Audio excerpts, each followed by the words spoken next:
Good morning and welcome to Newman Lumen, a Thursday inspiration. This is our weekly time to gather in community, to hear the stories of our community, and to feast on the musical talents and traditions that we have among us. So I'm really excited that you're all here today. For those who come, who have been before, you'll see that this is a slightly different setup for us. We are really just fortunate to have Geshe Sengpo, who comes every year. We are really blessed to be able to enjoy the sound mandala that you'll see behind me. And so I invite you throughout the day today as well as tomorrow to just come back and see the progression of his work, and of course, if you're able to join us tomorrow at 3 o'clock for the closing ceremony. Today for Newman Lumen, we are really excited to have two folks that are from the Truett Center staff, and the first that you will hear from is Rabbi Dr. Maor Greene, who will be sharing some music with us. And then we will hear words of inspiration from Reverend Julie Tonnesen. And this year's theme is transforming walls into windows, which we think is a really great theme for our time and for this time of divisions. And we just really hope that some of the words that are shared here today and some of the music that you hear might invite you into a space of being able to see more about our shared commonalities and less about our differences. So thank you so much for being here this morning.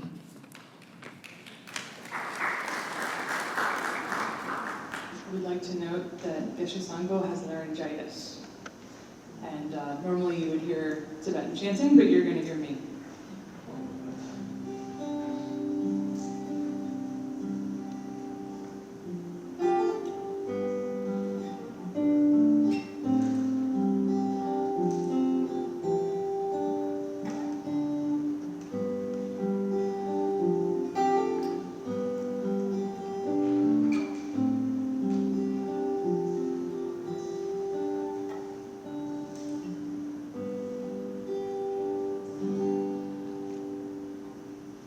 Another day and I feel incomplete. God, I want to know that you still hear me when I call. I use my hands hard working for my dreams. God, I want to know that you will see me through it all. And I say,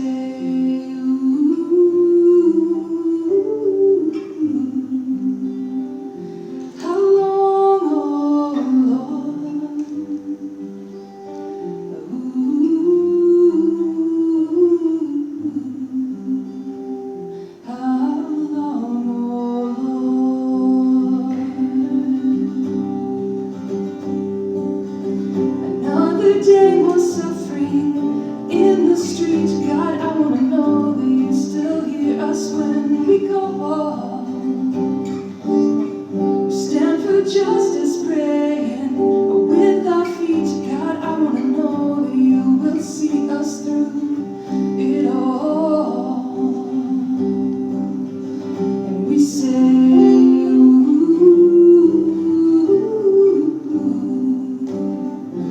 how long, oh Lord? How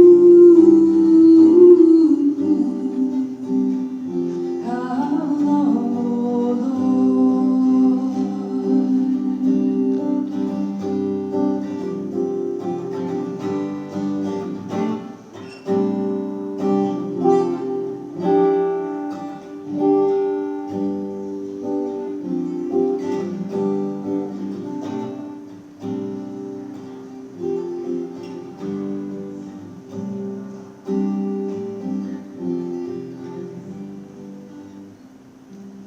oh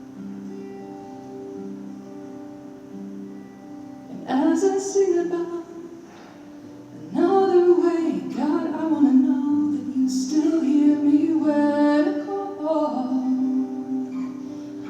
I lift my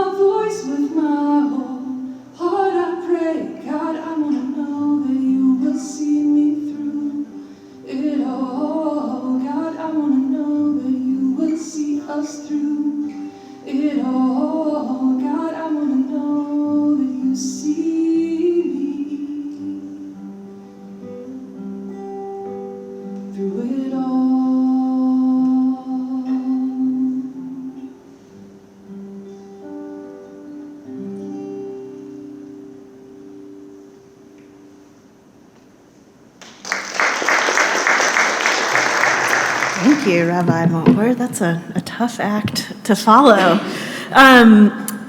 Most of y'all probably know me because normally I'm the person either welcoming you to this space or inviting you to have coffee and pastries. But for those of you I don't know, I'm grateful that you're here. I'm Reverend Julie Tonnesen, and I serve as one of the chaplains here on staff at Elon. And I think you're experiencing some of the best of what this interfaith space was designed to be this morning. As you're hearing melodies and songs from our rabbi. There's a mandala from the Buddhist tradition happening right behind me. And for better or worse, you're hearing words from me, a Christian pastor, this morning. So thanks so much for being here and entering into this time and this space with us.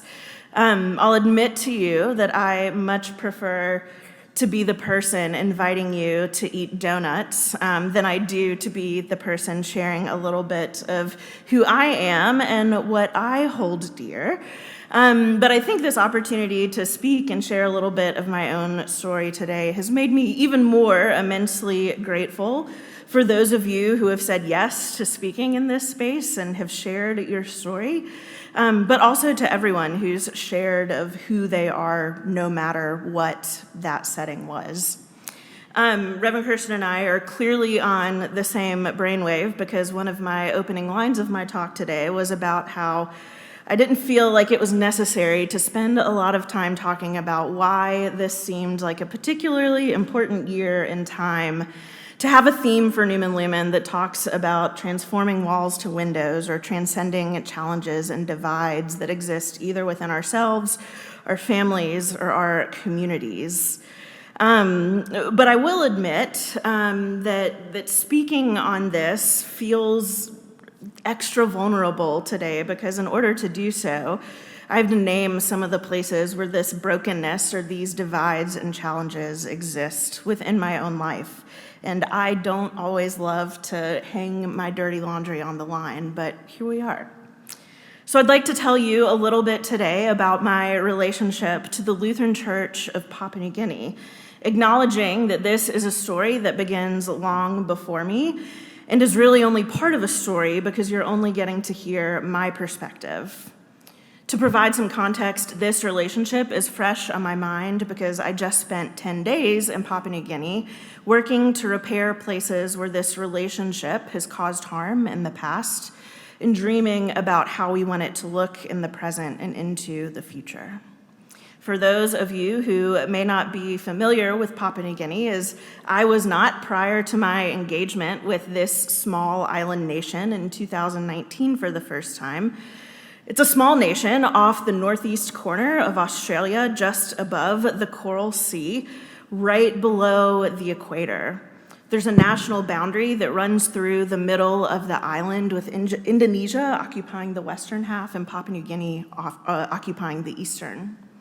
Over 800 languages are spoken in this territory that is about the size of North Carolina geographically, just shaped a little bit differently. And the majority of these languages are tribal or indigenous. And so this makes Papua New Guinea one of the most dialectically diverse countries in the world. According to a 2022 report published by the US Department of State, it's estimated that roughly 20% of New Guineans identify as Lutheran, and this Lutheran identity is the locus of my relationship to Papua New Guinea. As a third-generation Lutheran pastor, this identity is one of my most cherished parts of who I am. But aligning myself with the Lutheran Church requires that I think critically about its history and consider how this impacts how I serve as a leader today. Like many other Christian church bodies, the Lutheran Church has a long history of missionary engagements, many of which are so deeply entwined with colonialism that the line between where one begins and the other ends cannot be determined.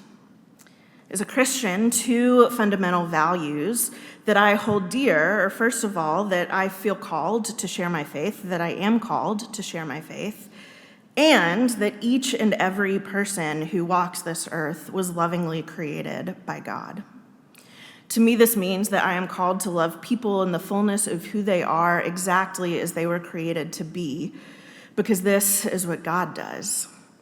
Additionally, sharing my faith means that I share stories with folks about how I make sense of how God shows up in my own life. As a pastor, this means that I engage in conversations with folks who want to talk about their faith, who want to ask questions and share of their own experiences. And occasionally it means leading worship or opportunities for prayer or study. But what undergirds all of these spaces is that they come to these conversations, these places of worship, of prayer, whatever that might be, of their own free will and giving their own consent. What this never means is that I engage in these opportunities or in these spaces or conversations without first remembering that the person who I am chatting with was reflecting the image of God, and that they are coming to this conversation because it's something they have chosen to do. I share all of this as a long-winded way of acknowledging that I struggle with what it means that I am willingly part of a church body that's played a critical role in colonialism and imperialism. These traditional missionary efforts are no longer a part of my denomination's practice. And most of the time, I genuinely believe that my denomination has entered into this process in good faith of accounting for the places in which we've caused harm and begin this long and winding journey of repairing the breach. I like to think that my time in Papua New Guinea is part of this work of repentance and reconciliation. Since the 90s, Lutheran churches in North Carolina have had a formal relationship with churches in Papua New Guinea based on the values of accompaniment, or the idea that both church bodies and the people who make them up have gifts to offer one another, that this relationship is not one-sided in which one gives and one receives. Likewise, that we are all better, that we all flourish when we join our gifts, our joys, and our sorrows together. One of the practical ways that this partnership plays out is through an exchange program for church leaders, which is what brought me to Papua New Guinea several weeks ago.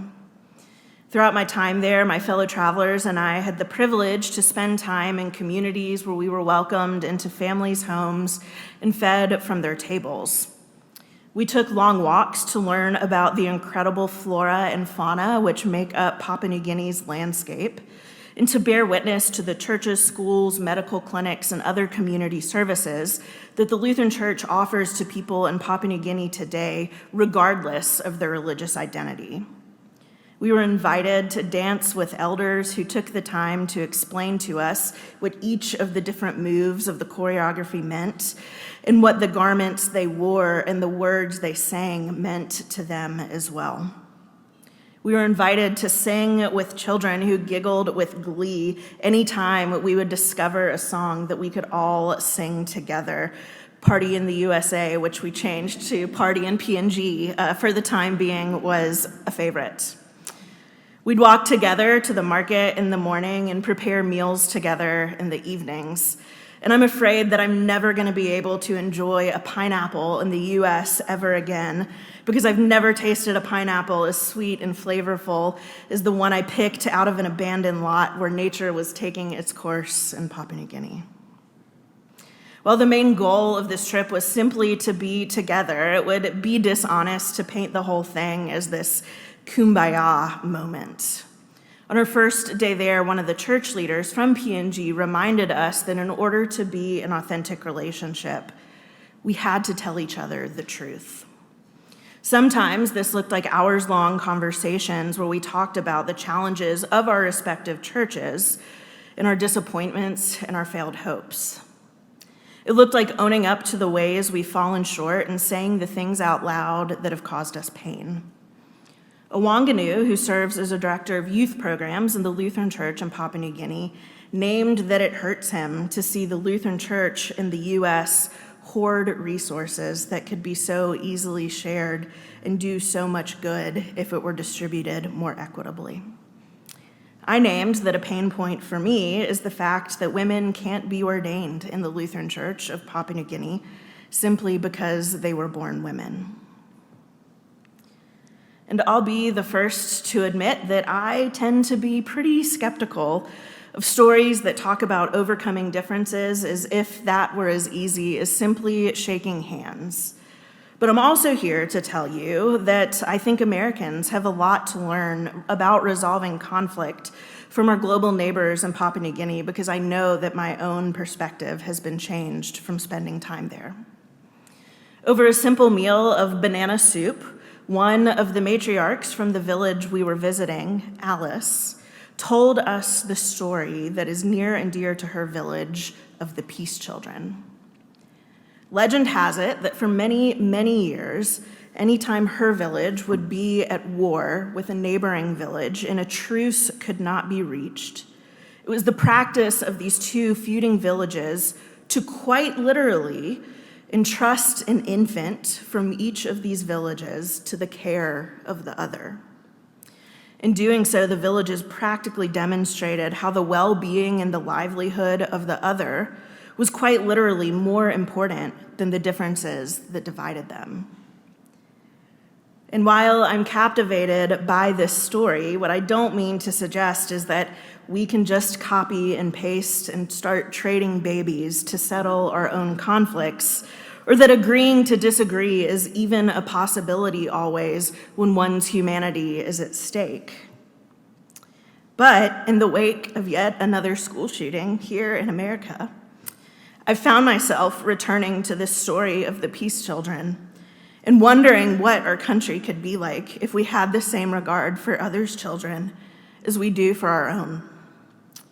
I acknowledge that the evils of colonialism and gun violence and gender-based discrimination and so on and so forth are so pervasive and so complex, and I've no doubt played a part in many of those things. And I acknowledge that sometimes even dreaming about a world where these things don't exist can feel impossible. And I acknowledge that the time I've spent within and among the people of Papua New Guinea has given me a beautiful gift of fleeting glimpses of the world a different way. To quote Broadway giant Lin-Manuel Miranda, legacy, what is legacy? It's planting seeds in a garden you never get to see. And so my hope for each of us here today is that whether it's in Papua New Guinea or right here on campus, that we'd have these kind of encounters which fertilize the soil in our gardens which are yet to bloom. Thank you.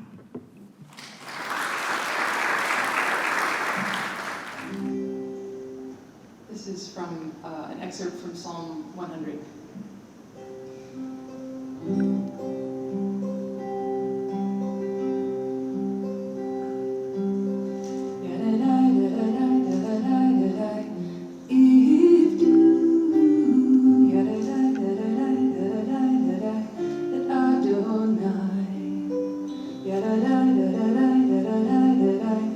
Besimcha